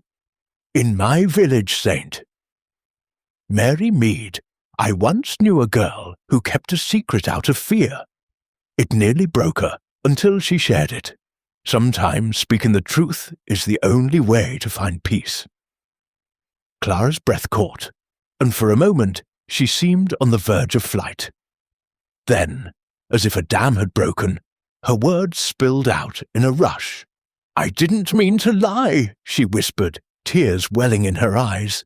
"I was at Hans's chalet that night, but it wasn't what you think. Victor had promised me money, a loan to help my family. He kept putting it off, saying he'd give it to me after the cup. I was desperate, so I went to Hans to ask if he could help, since he knew Victor well. But Hans said he couldn't, that he had his own troubles." She buried her face in her hands, her sobs muffled. "I didn't tell anyone because it looked so bad. Me sneaking around, and then Victor dying the next day." Miss Marple patted her hand, her touch as soothing as her voice. There, my dear," she said. "It's a brave thing to tell the truth. Did you go to the slopes that night, perhaps to clear your head?" Clara shook her head vehemently. "No, I went straight back to my room. I swear it." But her eyes flickered with panic, and Miss Marple noted the way her fingers clutched the book, as if anchoring herself to a lie. The scrap of red fabric, so like Clara's scarf, flashed in Miss Marple's mind. "You wore a red scarf, didn't you?" she asked lightly. "I found a piece of one near Devil's Drop. It's easily done, catching a scarf on a rock or branch." Clara's face paled, her hands trembling anew. I lost my scarf that day," she stammered. "I don't know how it got there. I wasn't at the cliff, I swear." Her voice rose, drawing the attention of a passing guest, and she quickly lowered it, her eyes pleading, "Please, Miss Marple, you have to believe me." "I didn't hurt Victor." Miss Marple nodded, her expression sympathetic but her mind alert. Clara's confession explained her visit to Hans, but the fabric and her fear suggested she knew more than she was saying. In St. Mary Mead, Miss Marple had once unravelled a theft by noting a girl's terror at being questioned. She had been innocent, but knew who was guilty. Clara, she suspected, was similarly caught, perhaps protecting someone or fearing retribution. Leaving Clara to her tears, Miss Marple returned to the lounge. Her knitting resumed as a cover for her thoughts. The girl's story placed her near Hans the night before Victor's death, but the red fabric linked her to the cliff itself. Had she followed Victor, perhaps in a moment of desperation, or was someone else using her scarf to cast suspicion? Hans's financial troubles, mentioned by the porter, made him a candidate for manipulation, but his silence offered no clues. Lawrence's rivalry and Ingrid's ambition remained compelling, but the physical evidence pointed most directly to Clara. Determined to test her theory, Miss Marple enlisted Joan to keep an eye on Clara's movements, while Raymond was tasked with inquiring about Hans's activities that night. Joan reported later that Clara had spent the afternoon in her room, emerging only for meals, her demeanour increasingly withdrawn. Raymond's findings were more revealing. A groundskeeper had seen Hans near the equipment shed late that night, long after his meeting with Clara. "He was carrying something," Raymond said, frowning. "The groundskeeper couldn't tell what, but it looked like a tool, maybe a shovel." Miss Marple's needles paused, her mind racing. A tool could have been used to tamper with the snow at Devil's Drop, loosening it just enough to ensure a fall. Hans's expertise made him capable of such an act, but why? Was it connected to Clara's visit, or was he acting on his own? She recalled a saint, Mary Mead blacksmith, who had staged an accident to cover a debt, his tools the key to his undoing. Hans, with his knowledge and opportunity, was a figure worth watching. That evening, the dining room was alive with the buzz of the impending Alpine Cup, though the mood was tempered by the memory of Victor's death. Lawrence Holt, now the centre of attention, moved with a confidence that bordered on arrogance, his laughter ringing out as he toasted his fellow skiers. Clara sat alone, her eyes fixed on her plate, her hands still fidgeting. Hans appeared briefly, his presence as unobtrusive as ever, while Ingrid presided over her students with a fierce pride, her gaze lingering on Lawrence. Miss Marple watched them all, her mind sifting through the day's revelations. Clara's confession had clarified her actions but deepened the mystery. The red fabric, the tampered snow, Hans's late-night errand, all pointed to a calculated act, but the motive remained elusive. As she retired to her room, the mountains loomed dark and silent, their secrets buried in snow. In St. Mary Mead, Miss Marple had once solved a murder by following a single lie to its source. Here, in Snow Ridge, Clara's fear was a beacon, and Miss Marple was determined to follow it to the truth. Chapter 10. The Rival's Alibi. The Snow Ridge Resort, now a week into the shadow of Victor Crane's death, pulsed with the feverish anticipation of the Alpine Cup, its banners fluttering like bright promises against the stark alpine backdrop. The slopes were alive with skiers honing their skills, their laughter mingling with the crunch of snow, yet a quiet unease lingered, as if the mountains themselves whispered of secrets yet to be revealed. Miss Jane Marple, seated in the conservatory with her knitting needles clicking softly, observed the scene with her customary sharpness. The clues she had gathered, Clara Merton's tearful confession, and the red fabric linking her to Devil's Drop, Hans Meller's late-night errand with a tool, Ingrid Voss's ambition and past with Victor, and Lawrence Holt's bitter rivalry, formed a complex web, but the final thread remained elusive. Lawrence, now the favoured contender for the cup, drew her attention today, his cool demeanour and airtight alibi masking a tension she was determined to probe. Lawrence Holt was a study in contrasts to Victor's flamboyance. His lean frame and dark, intense eyes suggested a man who thrived on strategy rather than showmanship. And his newfound status as the Alpine Cup's likely victor had lent him a quiet confidence. Yet Miss Marple had noted his unease when she mentioned the boot tracks at Devil's Drop, and the bartender's report of his brief absence from the lodge the night before Victor's death hinted at opportunity.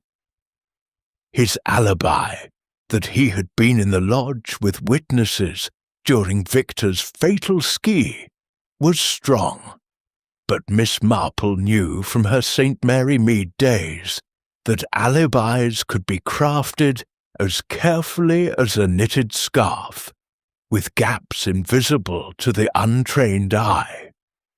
Determined to test Lawrence's story, Miss Marple sought him out in the resort's lounge, where he sat with a group of skiers, his laughter more forced than genuine. She approached with her usual disarming air, her knitting bag a prop for her harmless appearance. "Mr. Holt," she said, settling into a nearby chair, "you must be thrilled with the cup so near. It's a great responsibility, stepping into Mr. Crane's place as the favourite Lawrence's smile was tight, his eyes flickering with a wariness that belied his casual tone. "It's a chance to prove myself," he said. "Victor was a tough competitor, but the slopes don't care about names." He sipped his coffee, his movements deliberate, as if measuring his words. Miss Marple's needles clicked softly, a soothing rhythm that contrasted with the sharpness of her gaze. "Such a tragedy, his fall," she said. "I was at Devil's Drop yesterday, and noticed some curious boot tracks near the cliff, partially covered, as if someone didn't want them seen." In my village, St. Mary Mead, we once had a case where such tracks led to the truth about a so-called accident. Lawrence's hand paused mid-sip, his face paling slightly before he recovered. Tracks are common on the slopes, he said, his voice steady but clipped. Groundskeepers, skiers, anyone could have been there. He set his cup down, his fingers lingering on the handle. I was in the lodge that morning with 6 people. Ask them if you don't believe me. Miss Marple nodded, her expression serene but her mind alert. Of course, she said. It's just that alibis can be so flexible. In St. Mary Mead, a young man once swore he was at a dance all evening, but he'd slipped out for 10 minutes, long enough to cause mischief. She let the words hang, watching as Lawrence's jaw tightened, a faint flush creeping up his neck. He stood abruptly, offering a curt nod. I have a practice session, he said, and strode out, his steps quick and purposeful.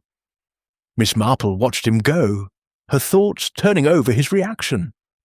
His alibi was solid, but his unease suggested a crack in its foundation. She recalled a St. Mary Mead shopkeeper who had sworn he was at his counter all day, only for a witness to recall a brief absence that changed everything. To probe further, Miss Marple enlisted Raymond to speak with the bartender who had served Lawrence the night before Victor's death. Raymond returned that afternoon with a telling detail. The bartender said Lawrence left the lodge for about 15 minutes, claiming he'd forgotten a glove in the equipment shed. It was just before midnight, plenty of time to get to Devil's Drop and back. Raymond's eyes gleamed with excitement. Do you think he did it, Aunt Jane? Miss Marple's needles paused, her expression thoughtful. It's too soon to say, dear, she said, but time, like snow, can cover much and reveal more. We need to know what he did in those 15 minutes. She thought of the tampered snow at the cliff, the boot tracks, and the tool Hans had been seen carrying. Lawrence's absence from the lodge aligned suspiciously with the timeline, but she needed more to connect him to the act. Determined to test his alibi further, Miss Marple decided to revisit the equipment shed, hoping to find evidence of Lawrence's late-night visit. With Joan's help, she gained access under the pretext of checking on a lost scarf. The shed was a hive of activity, with skiers collecting gear for the day's runs, but Miss Marple's keen eyes scanned the corners for anything out of place. Near a rack of tools, she spotted a small shovel, its blade crusted with snow that seemed fresher than the rest. It was not definitive, but it suggested someone had used it recently, perhaps to tamper with the cliff. She questioned the attendant, a young man named Fritz, who confirmed that Lawrence had been seen near the shed that night. He came in, said he needed a glove, Fritz said, scratching his head. Didn't stay long, but he seemed in a hurry. Odd, since the lodge is warm enough without gloves, Miss Marple thanked him, her mind racing. Lawrence's excuse was plausible, but the timing and his haste were telling. Back in the conservatory, Miss Marple reflected on her findings. Lawrence's alibi had a gap, and his reaction to her questions suggested guilt or fear. Yet, Clara's red fabric and Hans's tool complicated the picture. Was Lawrence working alone, or was there a connection to the others? Ingrid's loyalty to him and her past with Victor could imply complicity, though her role remained unclear. That evening, the dining room was alight with the glow of chandeliers. the guests dressed in their finest for another pre-cup event. Lawrence, now the undisputed star, held court with a confidence that bordered on arrogance, his laughter ringing out. Clara sat alone, her hands still, her eyes avoiding Lawrence. Hans moved through the room like a ghost, his silence unbroken, while Ingrid's presence was a force, her pride in Lawrence evident in every glance. Miss Marple watched them all, her knitting a quiet rhythm in her lap. She thought of a saint, Mary Mead Farmer, who had crafted a perfect alibi, only to be undone by a single careless moment. Lawrence's brief absence from the lodge was such a moment, and she resolved to exploit it. She leaned toward Joan, her voice low but audible to nearby ears. "I heard the groundskeepers found a tool near Devil's Drop, dropped in haste. It's curious how such things turn up." She watched as Lawrence's head turned slightly, his smile faltering, while Clara's hands clenched, and Hans's gaze flickered toward the door. As she retired to her room, the mountains stood sentinel under the moon, their peaks as enigmatic as the suspects. Lawrence's alibi was a facade, Miss Marple was certain, but whether he acted alone or with another remained to be seen. In St. Mary Mead, she had once unravelled a theft by following a single lie to its source. Here, in Snowridge, Lawrence's unease was a beacon, and she would follow it to the truth, one careful stitch at a time. Chapter 11. The Trap is Set. The Snowridge Resort, now 8 days past Victor Crane's fatal plunge, vibrated with the frenetic energy of the Alpine Cup's imminent arrival. The slopes were a kaleidoscope of skiers honing their runs, their shouts echoing against the peaks, while the resort's halls buzzed with preparations for the grand event. Yet, beneath the festive veneer, a quiet dread lingered, as if the mountains themselves sensed the unresolved truth of Victor's death. Miss Jane Marple, seated in her usual armchair in the lounge, her knitting needles clicking with a rhythm as steady as her thoughts, felt the weight of her gathered clues. Clara Merton's tearful confession and the red fabric linking her to Devil's Drop, Hans Möhler's late-night errand with a tool, Ingrid Voss's ambition shadowed by her past with Victor, and Lawrence Holt's cracked alibi, all pointed to a deliberate act, but the hand behind it remained elusive. Today Miss Marple resolved to set a trap, a subtle provocation to stir the guilty into revealing themselves. Her strategy was born of experience in St. Mary Mead, where a carefully placed rumour had once flushed out a thief hiding among the villagers. The boot tracks tampered snow, and the tools seen with Hans were compelling, but Lawrence's brief absence from the lodge the night before Victor's death, coupled with his unease when questioned, made him the most likely suspect. His alibi, though supported by witnesses, had a gap, 15 minutes unaccounted for, enough time to reach Devil's Drop and tamper with the snow.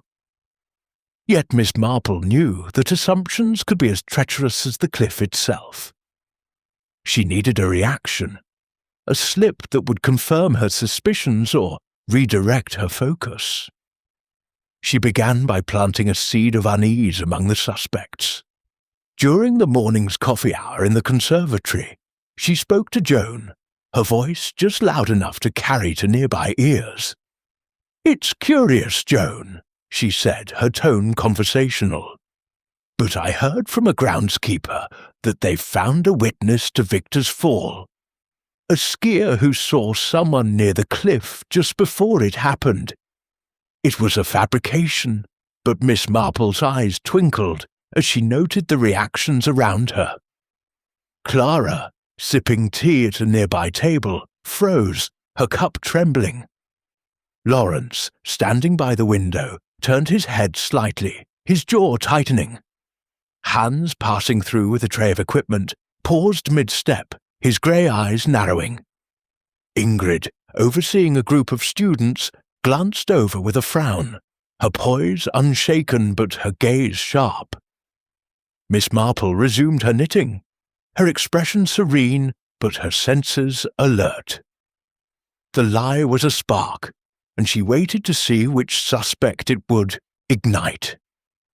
In St. Mary Mead, she had once provoked a confession by suggesting a witness to a crime that never existed, and she hoped the same tactic would work here. The guilty, she knew, often betrayed themselves under the pressure of imagined exposure. By afternoon, the resort was abuzz with practice runs for the Alpine Cup, the slopes alive with skiers carving precise arcs through the snow. Miss Marple, with Raymond's assistance, watched from a vantage point near the base, her eyes on Lawrence. He skied with a focus that bordered on obsession, his movements flawless, but his glances frequent, as if searching for a threat. Clara stood apart, her face pale, her hands twisting the hem of her coat. Hans was on duty, checking the slopes with his usual stoic efficiency, while Ingrid barked corrections to her students, her voice cutting through the crisp air. As evening approached, Miss Marple's trap bore fruit. She lingered in the lounge, her knitting a quiet companion, when Raymond burst in, his face flushed with excitement. "Aunt Jane," he whispered, drawing her to a secluded corner. "I followed Lawrence after dinner." He slipped out, heading toward Devil's Drop. "I kept my distance, like you said, but he was acting strange, looking over his shoulder, moving fast." Miss Marple's needles paused, her eyes bright with interest.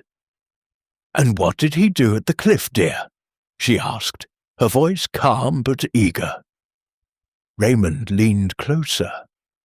"He was poking around near the boot tracks you found, trying to smooth them over, I think. He kept looking around, like he was scared of being seen. Then he pulled something from his pocket, a small tool, like a trowel.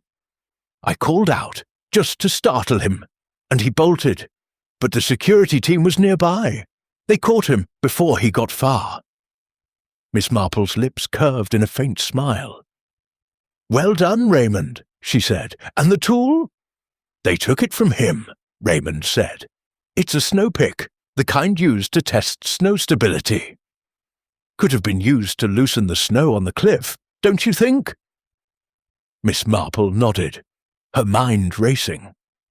The tool was a damning piece of evidence, linking Lawrence directly to the tampered snow. Yet she cautioned herself against haste. Clara's red fabric, Hans's late-night errand, and Ingrid's loyalty to Lawrence all suggested a web of connections that needed untangling. In St. Mary Mead, she had once caught a poacher by setting a similar trap, his panic revealing his guilt. Lawrence's actions tonight were a confession of sorts, but she needed to be certain of his role. She sent Raymond to inform Inspector Klaus, though she doubted the gruff policeman would act without more proof. Returning to her knitting, she pondered the other suspects. Clara's fear suggested she knew something, perhaps about Lawrence or Hans. Hans's silence and the tool he'd been seen with pointed to his involvement, but his motive was unclear. Ingrid's ambition for Lawrence could imply complicity, though her actions remained indirect. The trap had shaken Lawrence, but Miss Marple knew the truth might involve more than one hand. That evening, the dining room was a glittering affair, the guests dressed in anticipation of the cup's opening ceremony. Lawrence, now back under security's watch, sat with a forced calm, his eyes darting to the exits. Clara's hands trembled as she sipped her water, her gaze avoiding Lawrence. Hans moved through the room, his silence as heavy as ever, while Ingrid's confidence seemed unshaken, though her glances at Lawrence held a trace of concern. Miss Marple watched them all, her knitting a quiet rhythm in her lap. The trap had worked, exposing Lawrence's panic, but the full truth remained just out of reach. She thought of a saint, Mary Mead Gardner, who had fled when confronted, only to reveal a partner in crime. Lawrence's actions suggested guilt, but whether he acted alone or with another, perhaps Clara, Hans, or even Ingrid, was a question she would answer in the final act. As she retired to her room, the mountains stood dark and silent, their peaks guarding the secrets of Snowridge. With one more careful step, Miss Marple knew she would bring those secrets to light. Chapter 12. The Truth Revealed. The Snowridge Resort, on the eve of the Alpine Cup, shimmered under a sky strewn with stars, its grandeur a stark contrast to the dark truth that lay beneath its festive facade. The dining room, aglow with chandeliers, buzzed with anticipation, but an undercurrent of tension rippled through the guests, as if they sensed the resolution of Victor Crane's death was near. Miss Jane Marple, seated in the library, her knitting needles stilled for the moment, felt the weight of her gathered clues. Clara Merton's fearful confession, and the red fabric at Devil's Drop. Hans Müller's late-night errand with a tool. Ingrid Voss's ambition shadowed by her past with Victor, and Lawrence Holt's cracked alibi, confirmed by his panicked attempt to erase the boot tracks. The trap she had set had borne fruit, and now, with all the threads in hand, she was ready to weave them into a final revelation. Miss Marple had requested a private gathering in the library, a wood-panelled sanctuary where the fire cast flickering shadows on the shelves. Inspector Klaus, initially reluctant, had agreed, swayed by Raymond's account of Lawrence's actions at the cliff. Clara, Hans, Ingrid, and Lawrence were summoned, along with a small group of resort staff and guests, their curiosity piqued by the promise of answers. As they assembled, Miss Marple stood, her slight figure commanding the room with a quiet authority that belied her unassuming appearance. "Thank you for coming," she began, her voice clear and steady, carrying the weight of certainty. Victor Crane's death was no accident, despite what we were first told. He was pushed, and the truth lies not in the snow of Devil's Drop, but in the hearts of those who stood to gain from his absence. Her eyes swept the room, noting Clara's trembling hands, Hans's impassive stare, Ingrid's narrowed gaze, and Lawrence's rigid posture. She began with the physical evidence, her tone measured as if recounting a village tale. "At Devil's Drop, I found boot tracks partially covered, leading to a ridge. Nearby was a scrap of red fabric, like the scarf Miss Merton wore, suggesting someone was there before Victor's fall. The snow at the cliff's edge was loosened, not by nature, but by a tool, designed to give way under a skier's weight." She paused, letting the words settle. "These were not the marks of an accident, but of a deliberate act." Clara's breath hitched, her eyes wide with fear. But Miss Marple continued, turning to Hans. "Mr. Muller, you were late to inspect the cliff that morning, claiming a sprained ankle that miraculously healed by noon. You were seen near the equipment shed that night, carrying a tool, a shovel, perhaps, capable of tampering with the snow." Hans's face remained a mask, but his hands clenched briefly, a flicker Miss Marple noted. She turned to Ingrid next, her voice gentle but firm. "Miss Voss, your ambition for your students, particularly Mr. Holt, is admirable, but your past with Victor Crane was not without bitterness. His betrayal left a wound, and your loyalty to Lawrence could have tempted you to clear his path to victory." Ingrid's lips tightened, her eyes flashing with defiance, but she said nothing. Miss Marple's gaze settled on Clara. "Miss Merton, your grief for Victor is genuine, but your fear tells another story.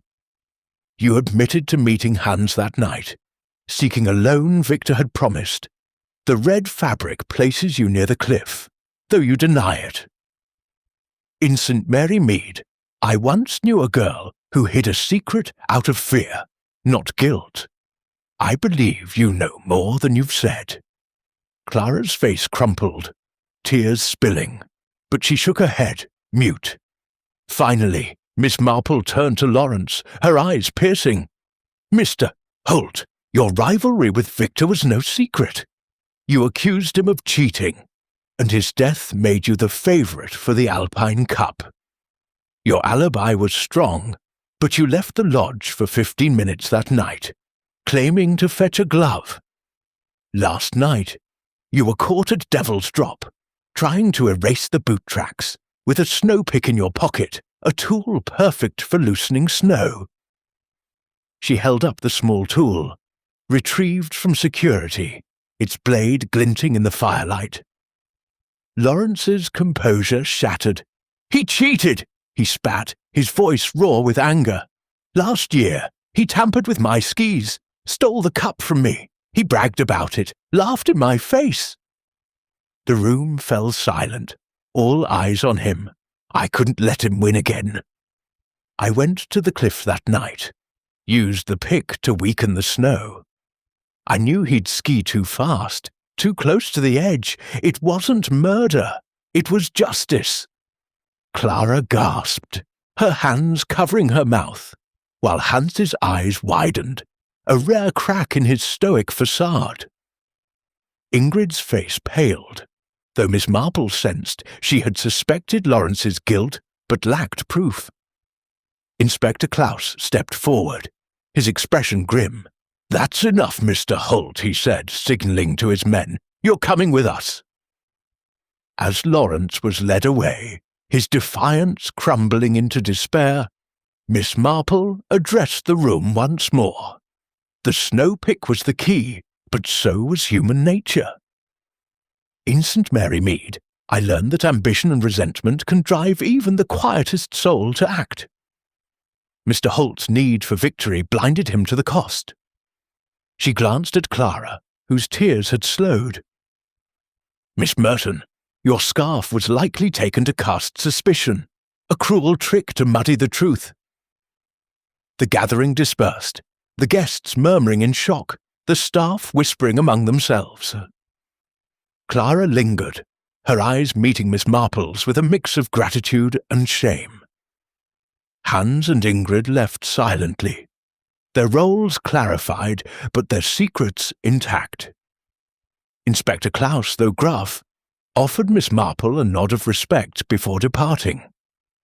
As she returned to her room, Miss Marple resumed her knitting, the familiar rhythm soothing her thoughts. The Alpine Cup would proceed without Victor, and Snowridge would move on, but the memory of her quiet unravelling of the truth would linger. Standing by her window, she gazed at the mountains, their peaks serene under the moonlight.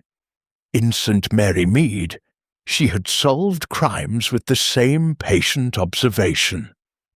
And here, in the vastness of Snowridge, she had done it again, one careful stitch at a time.